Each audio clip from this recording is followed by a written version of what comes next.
किताबों के माध्यम से अब हिंदुओं के बारे में भरा जा रहा है लोगों के दिलो दिमाग में जहर।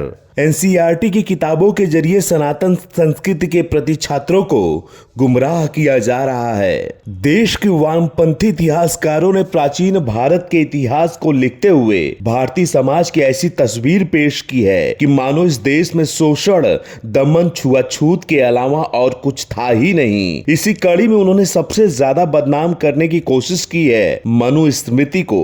हालांकि सच्चाई ये है कि मनुस्मृति में जो बातें लिखी गई हैं वो आज भी शाश्वत और अनमोल हैं। हिंदुस्तान के प्राचीन ग्रंथों में हजारों साल पहले लिखी अनमोल अलौकिक शाश्वत बातों को पढ़कर आज के वैज्ञानिक युग के पढ़े लिखे लोग भी हैरानी में पड़ जाते हैं। मन में सहज ही सवाल उठता है कि जिन बातों का पावन चिंतन मन आज भी चमत्कृत कर देता है। ऋषि मुनियों ने न सिर्फ हजारों साल पहले जीवन के शाश्वत सत्य की खोज की, बल्कि उन अलौकिक ज्ञान को श्रुतियों के सहारे अगली पीढ़ियों तक पहुंचाकर उसे अक्षुण्ण भी रखा। श्लोकों, ऋचाओं और आप्त वाक्यों के रूप में हमारे बीच मौजूद वो अनमोल धरोहर आधुनिकता के इस दौर में भी हमारा वैज्ञानिक मार्गदर्शन करती है। लेकिन अफसोस ये है कि खुद को सबसे बड़ा ज्ञानी समझने वाले वामपंथी इतिहासकार ये मानने को तैयार ही नहीं है कि प्राचीन काल में इतनी उन्नत और समदर्शी सोच भी मौजूद थी। लिहाजा इन वामपंथी इतिहासकारों ने प्राचीन भारत के वागम्य में मौजूद शाश्वत और चिरंतन ज्ञान को अपनी ओर विकृत की आपराधिक कोशिश की है और इसके लिए सहारा लिया एनसीईआरटी का। एनसीईआरटी की किताबों में सनातन संस्कृति के प्रति छात्रों के मन में इतना जहर भर गया कि देश का प्राचीन इतिहास पूरी तरह गड्ढमड्ढ हो गया।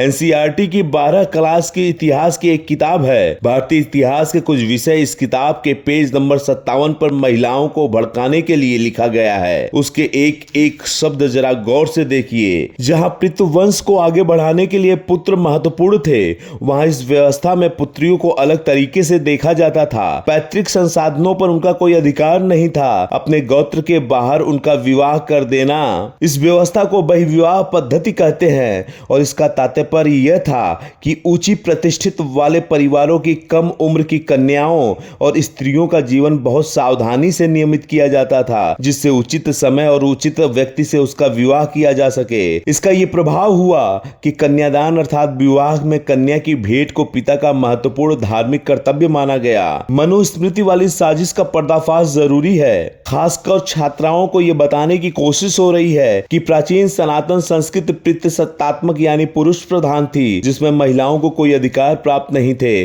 और कम उम्र में ही उनकी शादी करा दी जाती थी, जिसमें कन्याओं की मर्जी या इच्छा जानने की कोशिश तक नहीं होती थी। सवाल यह है कि जिस सनातन संस्कृति में कन्याओं को स्वयंवर यानी अपना वर खुद चुनने का अधिकार मिला था, उसके बारे में यह भ्रम 12वीं कक्षा के छात्र छात्राओं के बीच में क्यों फैलाया जा रहा है? इसके पीछे उनका उद्देश्य क्या है?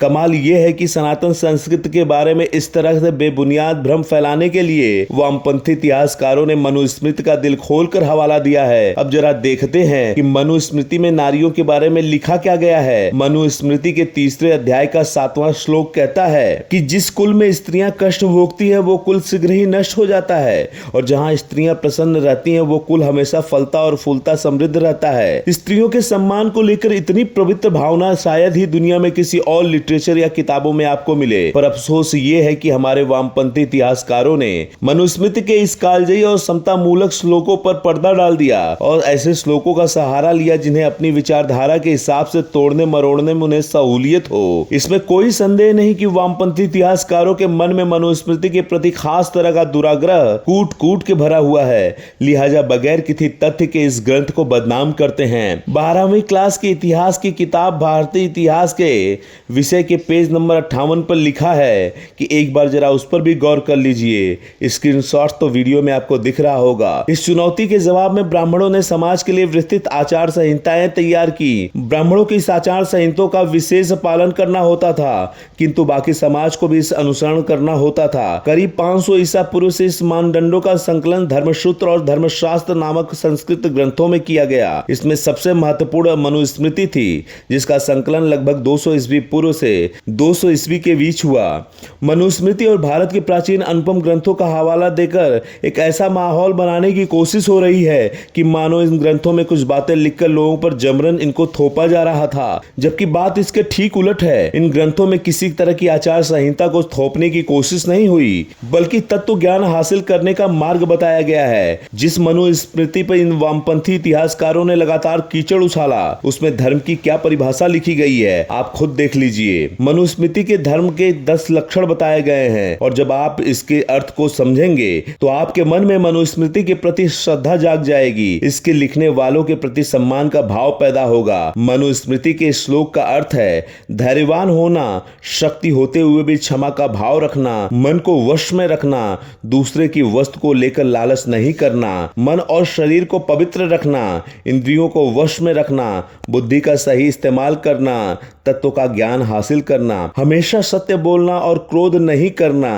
यही धर्म के 10 लक्षण हैं। अब आप बताइए कि जो बातें मनुस्मृति के श्लोक में बताई गई हैं, उससे किस युग में और किस विचारधारा को व्यक्ति को आपत्ति हो, और किस विचारधारा के व्यक्ति को आपत्ति हो सकती है। और उससे बड़ी बात तो यह है कि श्लोक में ये कहा गया है कि इसका पालन करना जरूरी नहीं तो दंड दिया जाएगा। अलबत्ता इसके धर्म के 10 लक्षण के तौर पर बताया गया है। इसके पालन की शर्त हर इंसान के विवेक पर छोड़ी गई है। ना तो कोई जाति की बात है और ना ही किसी धर्म की बात है, ना ही किसी वर्ग से इसको जोड़ा गया है। साफ है कि वामपंथी इतिहासकारों ने हमारे महान ग्रंथों में लिखी अनमोल और आप्त बातों को भरतक पर्दा डालने की कोशिश की और अपनी कुंठित विचारधारा की कालिक पोत कर मनगढ़ंत बातों को भोले भाले लोगों के बीच परोसा है। मार्क्स, माओ और स्टालिन के चेलों का सबसे बड़ा पाप ये नहीं है कि उनकी विचारधारा तंग है, बड़ा पाप ये है कि उन्होंने उन ग्रंथों को बदनाम किया जिसमें इंसान के मन बुद्धि को पवित्र रखने का अलौकिक रास्ता बताया गया है। ये सब जानकारी मैं इसलिए लेकर आता हूँ ताकि आप लोगों को जानकारी हो सके, आप इस पे बहस कर पाए, आप इसके बारे में लिख पाए। नीचे कमेंट कर बताएं कि इसकी जरूरत है कि नहीं है। क्या लगता है ये जानकारी सबको होनी चाहिए? मैं इंतजार करूंगा आप लोगों के कमेंट का, ताकि अगली वीडियो और तेजी से बनाई जा सके।